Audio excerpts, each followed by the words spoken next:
So Trae Young finally got traded for literally nothing.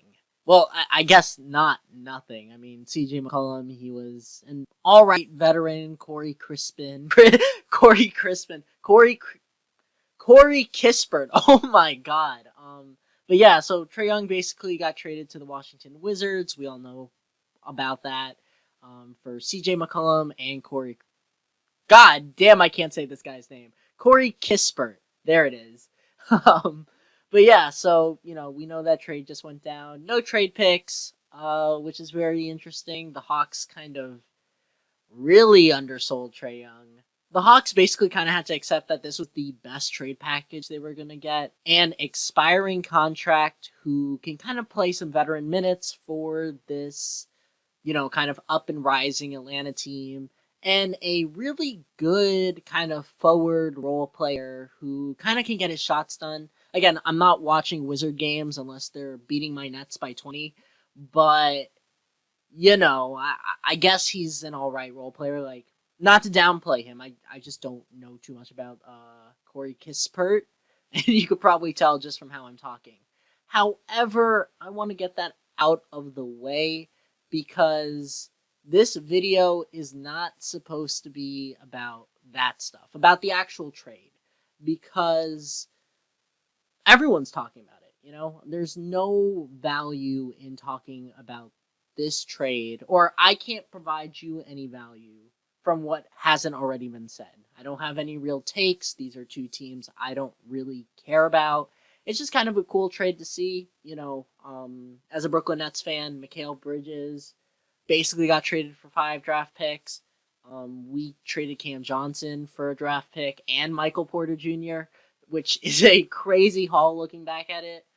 But yeah, and Trae Young is supposed to be better than Mikal Bridges and Cam Johnson. And he didn't even get traded for a pick. Like, that is such an interesting thing to me. All right, I'm cutting all of that out. I ended up just talking about the trade longer than I actually wanted to. Yeah, it's a weird trade. And I think a lot of people are focusing on the weird trade package, but I don't think people are really focusing on why that was. Trae Young didn't really have a market. I don't know. This trade deadline has a weird market where superstars aren't being heavily sought after. It's kind of just a byproduct of the league and where we're at. But that's for a different video, so if you want to see me make a video on that, hit that subscribe button, hit that notification bell, like and comment that you want to see something like that, and I will make a video about that sometime in the future if that's what you want to see. But yeah, the current NBA climate is kind of in a weird spot, but I don't think that's the whole picture why Trae Young was traded for so little. We actually know of 2 teams that Trae Young really wanted to get traded to. The Minnesota Timberwolves and my Brooklyn Nets. And again, I know nothing about the Minnesota Timberwolves. Uh, Shout out Patient Zero, shout out Anthony Edwards, shout out Julius Randle. I just don't know enough to make any comments. But I can talk about the Brooklyn Nets, and that's what I wanted to make this video on. I wanted to look at the Trae Young trade from the perspective of the Brooklyn Nets. Like, why was that not a landing destination? A lot of people were actually mentioning, hey, yeah, Brooklyn is in desperate need of a point guard, of some more playmaking. We're, I think, 19th in the league with playmaking and stuff like that. So why didn't we take a swing on Trae Young? 2027 is coming up, and we have a pick swap with Houston, so we want to be good right here, right now. But there's a few reasons why the Brooklyn Nets didn't want to trade for Trae Young. And the first thing is salary, right? The Brooklyn Nets are in a weird spot where, not really a weird spot, I actually think it's a really ideal spot, where a lot of our players are on really team-friendly contracts. You got all the rookies making no more than like $8 to $6 million a year. You have Daron Sharp and Zaire Williams, who kind of took their qualifying offers, or I don't really know if it was, but I know it's basically a 2-year deal for both of them at around $6 million each, both with a team option for that second year. And even guys who you would think should be overpaid, like Cam Thomas, aren't getting paid that amount of money. I think Cam Thomas also took his qualifying offer, which is only a couple million here and there. The real big whales of the Brooklyn Nets roster right now is Nick Claxton at $25 million a year and Michael Porter Jr. at about 38 to 40, which again, 38 sounds like a lot, but in the modern NBA where players are making 50 or 60 million dollars, 38 is pretty cheap.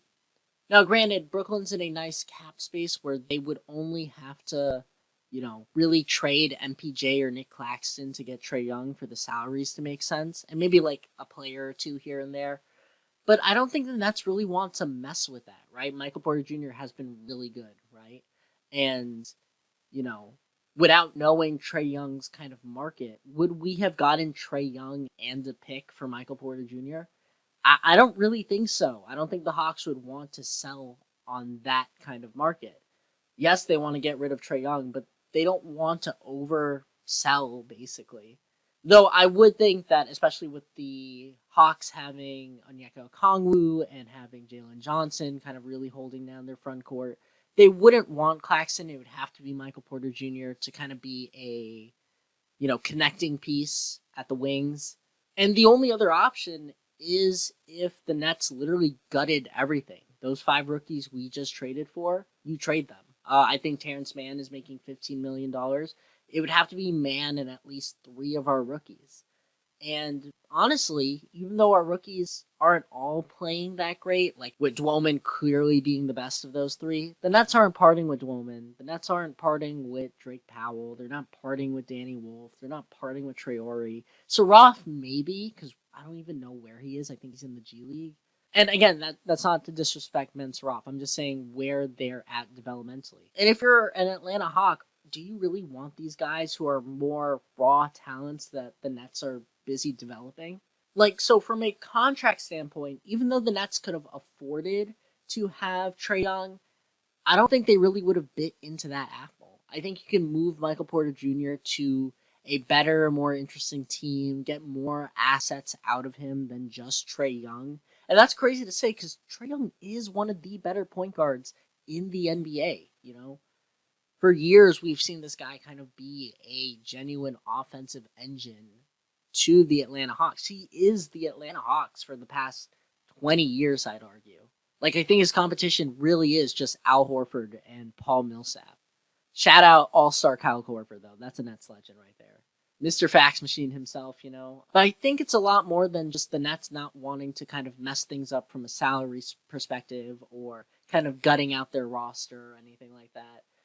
I really think what kind of sold them was the issues with the defense. And you could also say that, the Nets aren't looking for the point guard of the future because Dwoman is basically that for us. And if you checked out their most recent game against Orlando, you kind of see that where the guy was a clutch bucket.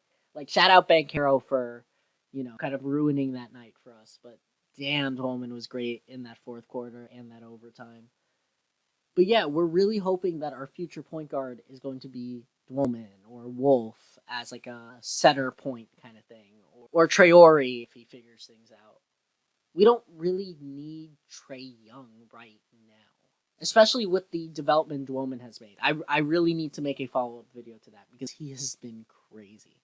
But I think the big issue for the Brooklyn Nets and why Jordy Fernandez and Sean Marks and the front office and the coaching staff might not really be interested in a Trae Young deal is strictly because of the defense. Trae Young is an undersized guard, but even for an undersized guard, he is a really bad defender. And that's important because for the month of December, the Brooklyn Nets have been the best defensive team in the NBA. Now, granted, we had some blowout losses recently to the Wizards of all things, but the blueprints for a great defensive team is there. And if you're a Brooklyn Nets fan, I don't really think you want to watch, the Nets mess that up. I mean, their defensive record for this month was so good. It was comparable to the OKC Thunder. Now, granted, we're a far cry from that OKC team. But the fact that you could even say that is comparable to the defending champs is impressive. Especially since it was against a lot of playoff teams. Not the best talent, but also not the worst. That Wizards game, though, was really bad. Golly gee. And yeah, I know there's trade rumors about teams calling up for Michael Porter Jr. And maybe it's the right call for the Nets to kind of gut their roster a bit more and, get some more assets. But I really don't want to see Michael Porter Jr. on another team for how he's playing. Even if he regresses, I'm pretty content with the Michael Porter Jr. experiment. Like, it has to be a godfather of a package. I'm not saying like that McHale trade where it's just a ton of picks. But like if Golden State picked up the phone and said, hey, we'll give you Kuminga, we'll give you, I don't know, Quentin Post or something like that. I don't think they would part with Quentin Post, but like, Kuminga and Horford, like I would want like picks from like the late 2030s. Not late 2030s, good God. But you know what I mean, like from the 2030s, like a 2031 pick, a 2032 pick, a pick where Steph, Draymond, Jimmy Butler, they're either still in the league, but, getting up there in age, or they're just out of the league by then. Or at least not on the Warriors anymore. Like, it would have to be something super high value. And I think that's why the Nets aren't really going for anything. I think the Nets are in a really good spot developmentally. Especially from the far cry, every critic was saying that we were going to be garbage. We were going to be the worst team in the entire NBA. It didn't make sense for us to draft 5 rookies. But here we are now where we can turn down a trade like Trae Young. And the ripple effect being that Trae Young gets kind of sold for a much cheaper deal. And like, I know this is supposed to be a video about Trae Young, but I'm obviously going to sneak in wherever I can talk about the Brooklyn Nets. I think this is a great move for Washington. I mean, it's a great experience. You'd rather have Trae Young for 2 years than a Ben Simmons, I can tell you that much. And even if I'm not super high on a guy like Alex Sarr, you see the value in getting him an actual point guard that could play alongside him. And hey, maybe you can package Bilal and Keyshawn George or something, send them out to get something else kind of out in the market. I don't know what that is because the market is kind of dreadful to say the very least. But there are pieces you can get just here and there. Now, granted, I don't know what that piece is. But like, it's cool to see the Washington Wizards be a bit more aggressive in the trade market. So yeah, I don't really have any other way to kind of end this video, but let me know what you guys think in the comment section down below. This has been Above the Net. If you've enjoyed, please consider subscribing, and I will see you all next time.